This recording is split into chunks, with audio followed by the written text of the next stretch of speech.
Conflict is a long-term disagreement between individuals or countries based on different ideologies. It can be religious, economical, political, or social divergences that drive countries apart.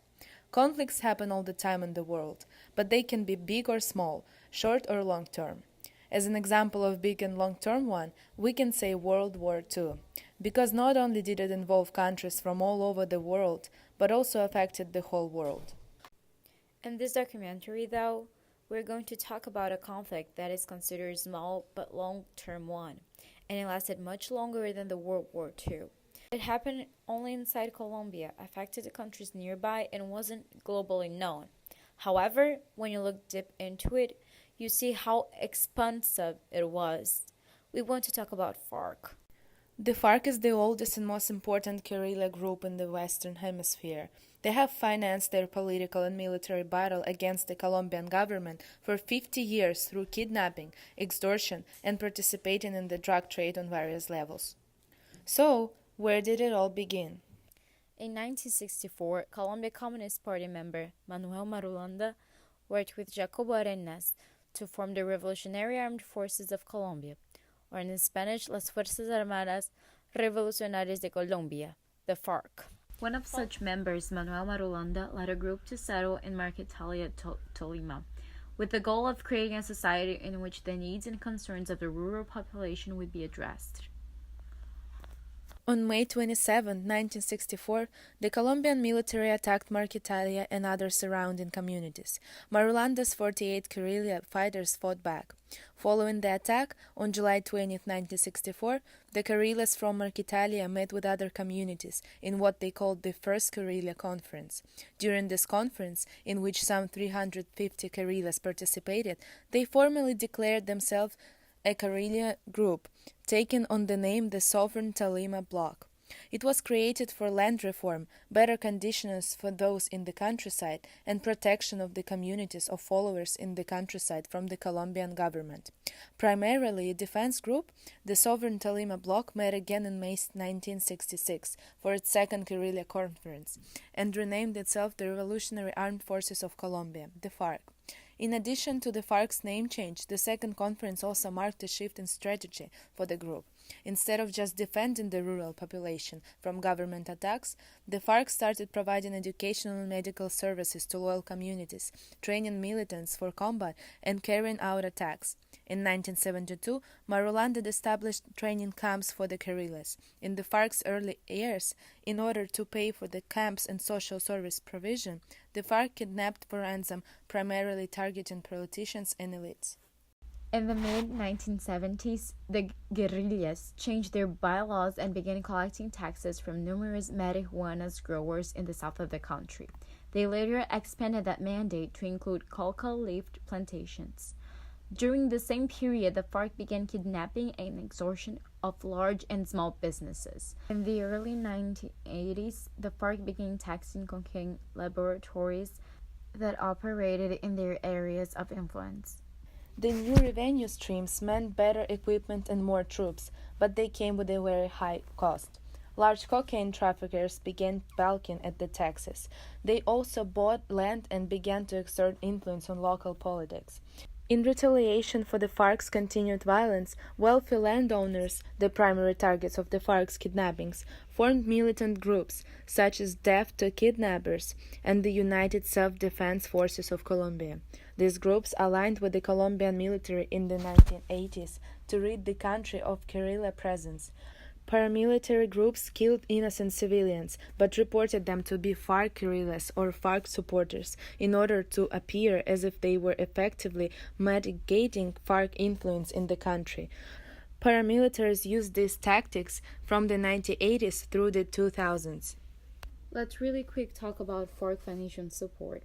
Before the drug trade boom in the 1970s and 1980s, the FARC received weapons, training, and financial assistance from Cuba. The thriving drug business in Colombia also facilitated the FARC's rapid growth in the 1980s and 1990s, when it tripled in membership and gave FARC greater financial independence. In 2002, the growth of FARC Western Bloc was funded by money earned from cocaine trade with Brazilian drug lords. In 1982, the Farc held a 7th guerrilla conference in which it changed its name to Farc-EP for Ejército del Pueblo, meaning People's Army. However, the Colombian government, the United States government, and the media was still referring to the group as the Farc. Additionally, in 1982, the Farc and the Colombian government, led by President Belisario Bittencourt, started peace talks for the first time. In May of 1984, an agreement was successfully reached and called for a bilateral ceasefire. As part of the agreement, the FARC co-founded a political party called the Patriotic Union with the Colombian Communist Party in 1985. The Patriotic Union achieved success in the 1986 elections, winning 350 local council seats, 9 House seats, and 6 Senate seats. However, this rapid success was undermined by forced disappearances and systematic murders of Patriotic Union leaders. Reports show that by 1988, between 200 and 500 party leaders, including presidential candidate Jaime Pardo, were assassinated. In total, over 3,000 were killed in a 6-year period, and the FARC returned to the mountains, where they continued their rise. But they didn't return with their hands being empty. Between 1984 and 1988, the period during which the Patriotic Union was the strongest, the FARC doubled the size of their forces. After the government launched an aerial assault on the guerrillas' headquarters in 1991, the FARC began spreading their forces throughout the countryside and developed their offensive tactics. In the mid-90s, the rebels committed a series of debilitating assaults on government forces, capturing hundreds of Colombian soldiers and policemen. Not long after a prisoner swap between the two sides, the government gave the rebels a small territory in the southern departments of Caquetá and Meta, opening the door for more peace talks. The years that followed included some advances but mostly difficulties. The FARC used the territory to regroup, recruit, train, and launch attacks on nearby towns. When the army gave chase, the rebels would retreat to the demilitarized zone. The FARC also held kidnapping victims in the region and supervised large plantations of coca, the raw material used to make cocaine. In 1999, the FARC's membership in kidnapping peaked at 18,000 and 3,000 respectively. The FARC's heightened influence in the country, extreme kidnapping records, and involvement in the drug trade elicited both domestic and international response. In 1999, a quarter of the Colombian population protested in cities throughout the country in the no mass protests against the FARC and violence in the country. Around this time, the FARC began peace negotiations with the Colombian government. Regardless, in 2000, the United States and Colombia initiated Plan Colombia, a $9 billion U.S. military aid program meant to help the Colombian government combat the drug trade and reassert authority and increase its capacity throughout the country. The success of Plan Colombia is debated, as it did not eliminate guerrilla drug activities or violence. However, some attribute the Colombian state and military's increased threat and the start of FARC's decline to Plan Colombia. In 2002, President Pastrana ended the 1999 peace talks with the FARC before the end of his term. In 2002, Álvaro Uribe ran for presidency and won, on the promise that he would aggressively combat guerrilla presence and activity in the country. The FARC greeted him by launching mortars at the presidential palace during inauguration. Same year, the FARC hijacked an airplane and landed it along a highway, taking several passengers captive. Fighting broke out immediately as the government sought to retake a land it had ceded from the negotiations.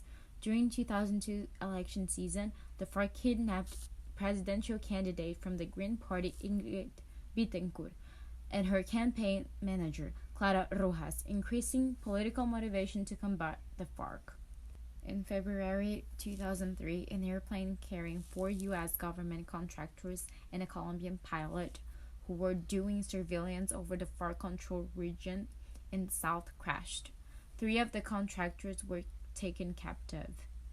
Álvaro Uribe's anti-guerrilla program was to professionalize the army, take advantage of paramilitary assistance, and embrace support from the United States government's Plan Colombia during his presidency, which lasted until 2010.